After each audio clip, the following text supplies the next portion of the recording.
Parfois, une sélection ne bascule pas parce qu'elle gagne un trophée. Elle bascule parce qu'elle change de statut dans les têtes. Et aujourd'hui, soyons honnêtes, la République démocratique du Congo n'est plus regardée comme avant. Ce n'est plus une équipe dangereuse, capable d'un coup. C'est une équipe qu'on projette, une équipe qu'on anticipe, une équipe qu'on met sans rougir dans le dernier carré. La question mérite d'être posée franchement. Comment la RDC est-elle passée, presque sans bruit, du rang d'outsider irrégulier à celui de candidat crédible? Et surtout, et si cette CAN était celle où elle chicotait tout le monde?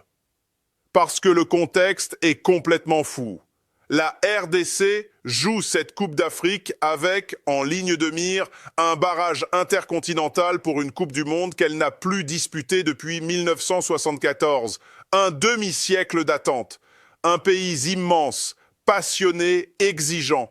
Une pression énorme, mais aussi une énergie unique. Et c'est peut-être là que tout commence. Dans la suite, on va comprendre pourquoi cette équipe est devenue l'équipe du cœur pour beaucoup d'Africains. Pourquoi elle est taillée pour un tournoi et pourquoi son ascension n'a rien d'un hasard. D'abord, remettons les choses dans leur contexte.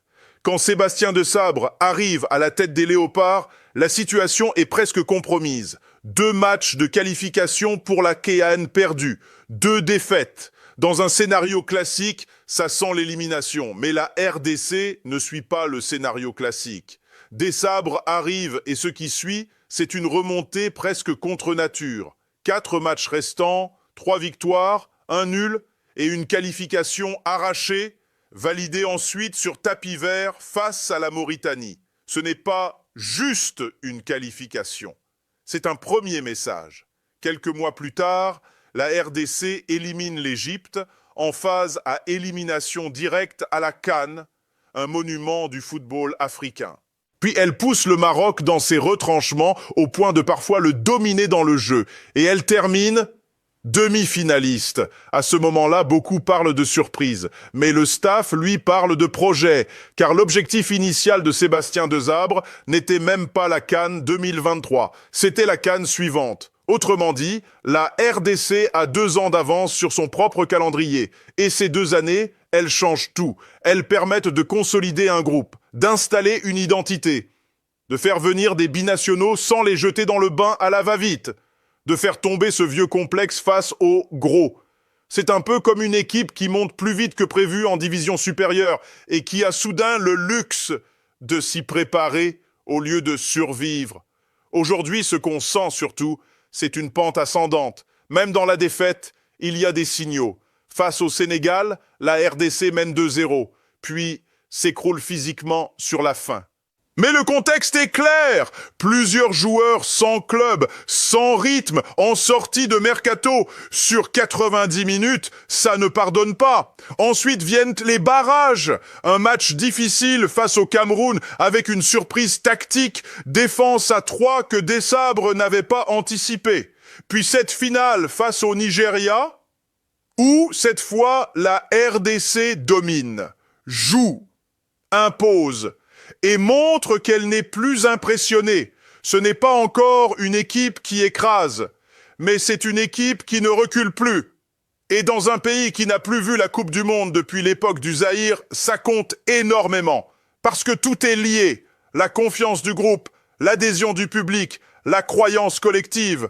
Mais attention, il y a un élément clé qu'on ne peut pas ignorer. Cette CAN arrive juste avant un barrage intercontinental décisif en mars. Et là, on entre dans une zone mentale très délicate. Imagine un instant, un joueur cadre se blesse en phase de groupe. Une alerte musculaire, une fatigue mal gérée. Et derrière, un match pour entrer dans l'histoire du pays. C'est une pression supplémentaire, un équilibre à trouver entre ambition immédiate et rêve absolu.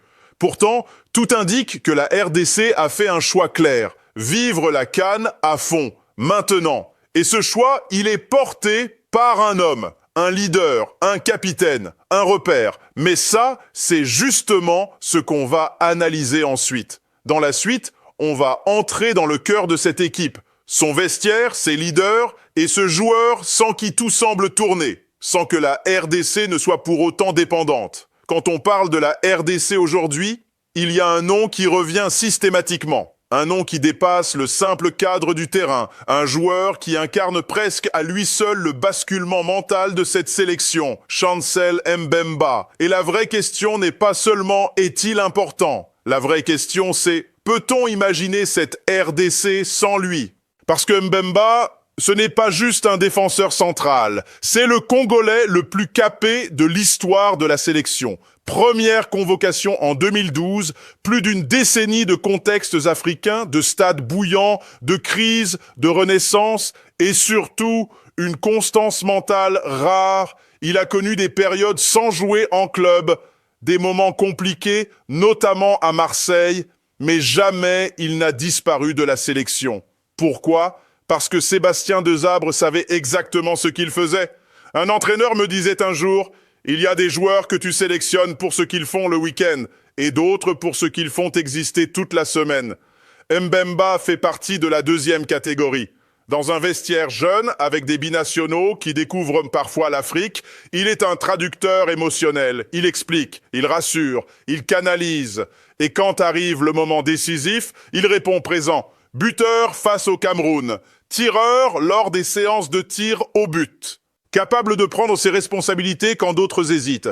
Ce n'est pas un hasard si certains disent que Mbemba est presque l'adjoint de Desabré sur le terrain. Quand ton capitaine est comme ça, tu peux affronter la tempête sans paniquer. Mais attention, la force de cette RDC, c'est justement qu'elle ne repose plus uniquement sur lui. Si on regarde cette sélection froidement, poste par poste, on comprend pourquoi elle est bâtie pour un tournoi. Ce n'est pas une équipe qui doit être brillante pendant 38 journées. C'est une équipe qui sait démarrer un match, le fermer, changer de rythme et finir fort. Prenons l'attaque. Pendant longtemps, la RDC avait un buteur. Et c'était tout. Aujourd'hui, elle a une complémentarité. Cédric Bakambu débute les matchs, il use les défenses, il fixe, il fait jouer les autres. Et derrière lui, Fiston Mayel, un joueur élu meilleur joueur africain évoluant sur le continent. Vainqueur de la Ligue des champions africaine avec Pyramids, habitué aux grands rendez-vous, aux fins de match sous tension. Mayele, c'est le finisher. Le joker de luxe devenu arme stratégique. C'est un peu comme ces équipes qui savent que le match ne se gagne pas à la 10e minute, mais à la 70e quand les espaces apparaissent et que les têtes commencent à baisser. Et ça, en Coupe d'Afrique, c'est de l'or. Au milieu, la transformation est peut-être encore plus frappante. La RDC a longtemps manqué de maîtrise dans cette zone. Aujourd'hui, elle a un équilibre générationnel très intéressant. D'un côté, des joueurs installés, solides, rompus au duel africain. De l'autre, des profils jeunes, modernes, formés en Europe. Noah Sadiki, 20 ans, déjà titulaire indiscutable, champion avec l'Union Saint-Gilloise, capable de jouer simple, de répéter les efforts, d'absorber la pression. Ce qui frappe chez lui, ce n'est pas seulement le niveau, c'est la vitesse d'adaptation.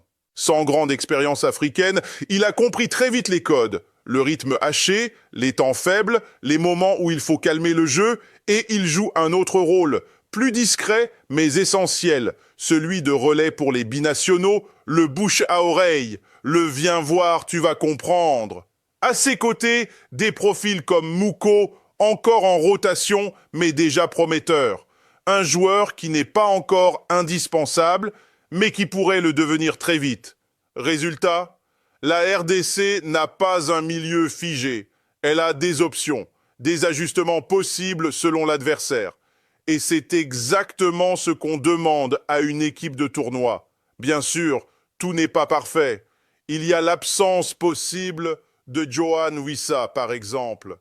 Un joueur capable de déséquilibrer, de marquer dans les grands moments, de faire basculer un match sur une inspiration, ça pèsera, forcément. Mais la différence avec le passé, c'est que cette absence ne condamne plus le projet. Il y a assez de qualité, assez de profils offensifs pour redistribuer les responsabilités. La RDC d'aujourd'hui n'est plus dépendante d'un seul scénario. Et c'est peut-être là son plus grand progrès. Dans la suite, maintenant, on va rentrer dans le concret. Comment cette équipe peut gagner ces matchs où elle peut encore perdre pied? Et surtout, comment lire une rencontre de la RDC dès les premières minutes? Il y a une chose essentielle à comprendre avec la RDC. Si tu la regardes comme une équipe classique, tu passes à côté. Pour vraiment la lire, il faut savoir où, quand et comment elle peut faire basculer un match. Parce que cette sélection ne gagne pas toujours en écrasant. Elle gagne souvent en maîtrisant les moments. Commençons par les erreurs fréquentes qu'on entend autour de cette équipe.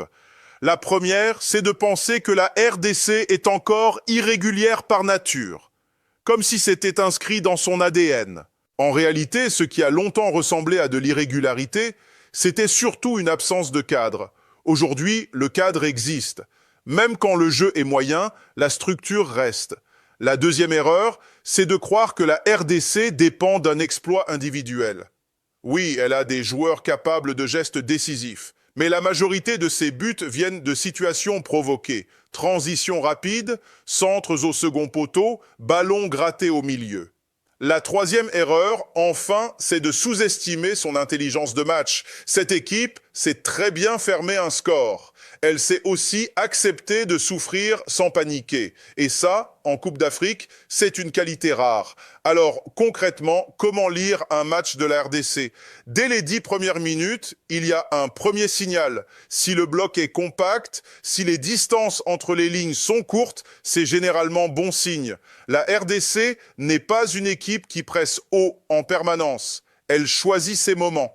Quand elle déclenche, c'est souvent après une perte adverse mal orientée. Sur les côtés, regarde les montées des latéraux.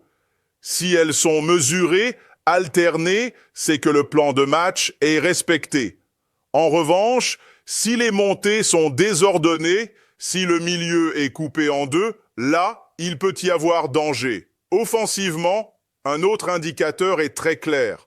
Le nombre de ballons touchés par Bakambu Dose au jeu. S'il arrive à fixer, à faire remonter le bloc, la RDC respire. Si au contraire il est isolé, le match devient long. Et puis il y a le moment clé, autour de l'heure de jeu. C'est souvent là que la RDC est la plus dangereuse.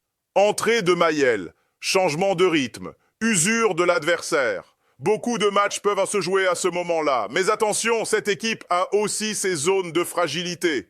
Quand elle doit faire le jeu face à un bloc très bas, elle peut manquer de créativité. Elle n'est pas encore totalement à l'aise dans la possession longue. Autre point sensible, les fautes évitables près de la surface. Face à des équipes très efficaces sur coups de pied arrêtés, ça peut coûter cher. Et puis il y a la gestion émotionnelle dans les grands rendez-vous. Pas la peur. Plutôt l'excès d'envie. Parfois, vouloir trop bien faire peut déséquilibrer le collectif. C'est là que les scénarios alternatifs entrent en jeu. Si la RDC mène rapidement, elle peut fermer le match et jouer la transition. C'est sa zone de confort. Si elle encaisse en premier, tout dépendra de la patience. Forcer trop vite n'est pas son meilleur allié. Autre scénario, une absence de dernière minute, une blessure, une suspension.